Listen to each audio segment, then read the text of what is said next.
रूपवा सलोना धनिया हो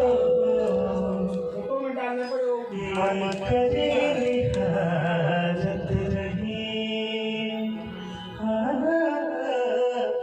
रूपवा सलोना धनिया हो मन करे निहारत रही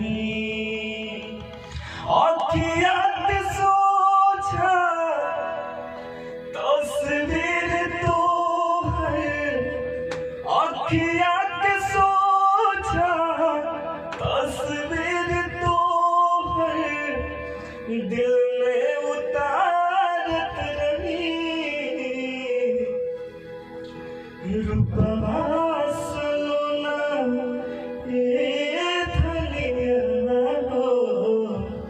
मन करे निहारत रही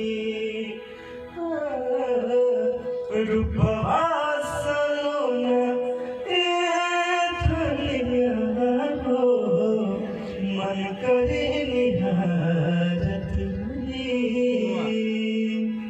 क्या बात है जियो शेर। एक और कोई सुनाइए। ये है हमारे जो भी देख रहे हैं, वीडियो बन रहा है ना, जो भी देख रहे हैं सबको नमस्कार, नमस्ते, प्रणाम। मैं आप सबका दोस्त सनी गेलानी और आज हम लोग प्रेमजिल स्टूडियो में बैठे हुए हैं। ऐसे ही मन किया गुनगुनाने का तो नवनीत भैया के साथ हम लोग गुनगुना रहे हैं। बहुत अच्छे सिंगर हैं, क्या बताएं। हम लोग सोचे कि ये कुछ हो ही जाए। एक हमारा गाना हिट हुआ था,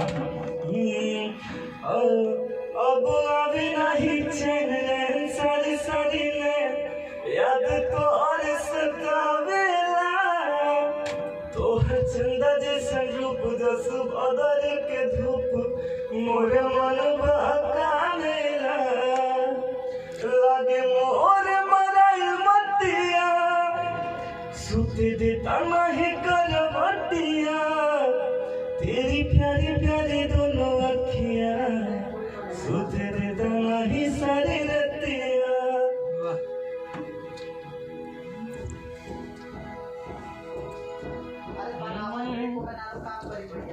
और कुछ सुनाइए। हो गया। हो गया, ठीक है, बाय। Love you all.